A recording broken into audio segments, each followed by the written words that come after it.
क्या आपने कभी सोचा है, एक आदमी जो हर दिन स्टेशन पर बैठता है उसके पास कैसी कहानियां होती होंगी।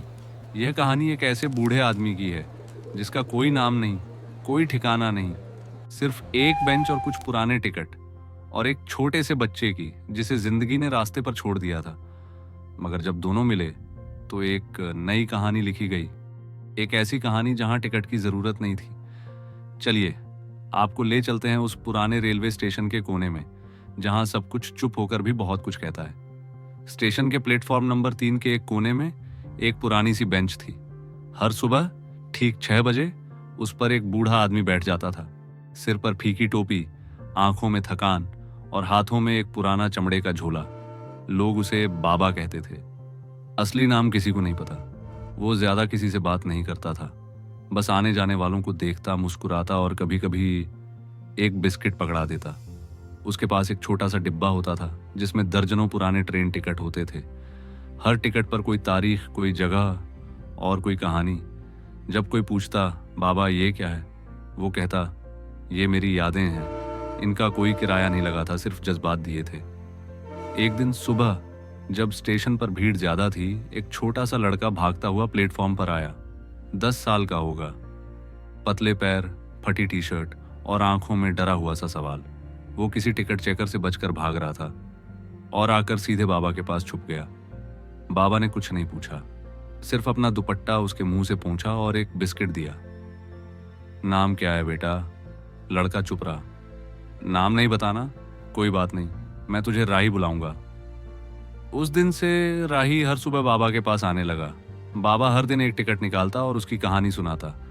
ये देखो 1983, भोपाल से मुंबई, पहली बार नौकरी की तलाश में गया था, वापस खाली हाथ आया था। ये वाला इलाहाबाद का है, मेरा बेटा वहीं पढ़ाई करता था, एक दिन आखिरी चिट्ठी मिली थी, फिर कभी नहीं देखा। राही बेचैनी से सुनता, उसकी आंखों में आंसू आते मगर वो चुप रहता। कुछ हफ्तों बाद राही ने भी बोलना शुरू किया। उसकी माँ बीमार थी, पिता छोड़कर चला गया था। स्टेशन ही अब उसका घर था।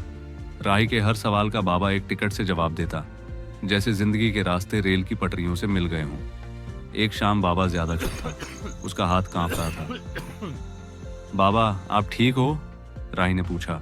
बाबा ने एक पुराना टिकट निकाला, बहुत फीका लेकिन संभाल कर रखा गया। ये मेरा अंतिम टिकट है, इस पर न स्टेशन लिखा है न तारीख, सिर्फ एक नाम है, अंतिम स्वर। राही डर गया। बाबा आप ऐसे बातें क्यों कर रहे हो? बेटा, हर किसी का एक अंतिम सफर होता है, वो भी बिना टिकट का। मेरा समय आ गया है। उस रात बाबा वहीं बेंच पर सोया और सुबह उठ नहीं पाया। राही उस दिन रो पड़ा। लोग इकट्ठा हुए, कई लोगों की आंखों में आंसू थे, उन लोगों के लिए भी जो बाबा को कभी जानते नहीं थे। उसके बाद राही ने बाबा का झोला उठाया, स्टेशन की उस बेंच पर हर दिन बैठना शुरू किया, बाबा की तरफ बिस्किट बांटना, कहानी सुनाना। वो पुराने टिकट सबको दिखाता और कहता, हर टिकट एक सफर है, हर सफर एक कहानी। लोगों ने सुनना शुरू किया, फिर रिकॉर्ड करना शुरू किया, फिर यूट्यूब पर डालना शुरू किया, और एक दिन एक वायरल वीडियो ने उसे कहानी वाला राही बना दिया। आज भी प्लेटफॉर्म नंबर 3 पर एक नया बोर्ड लगा है, बाबा की बेंच, जहां कहानियां जन्म लेती हैं। राही अब बड़ा हो चुका है, लेकिन हर वीडियो में वह एक पंक्ति जरूर कहता है, ये कहानी मुझे एक आदमी ने दी थी जिसका कोई टिकट नहीं था, मगर यादें थीं लाखों की।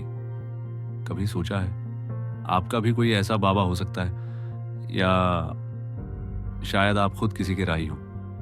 दोस्तों, अगर ये कहानी आपके दिल तक पहुंची हो तो कमेंट जरूर करें। मैं हूं दिल से कहानियां, और ये थी एक ऐसे सफर की कहानी जिसमें टिकट तो नहीं था, लेकिन मंजिल जरूर थी। मिलते हैं अगले एपिसोड में एक नई कहानी के साथ।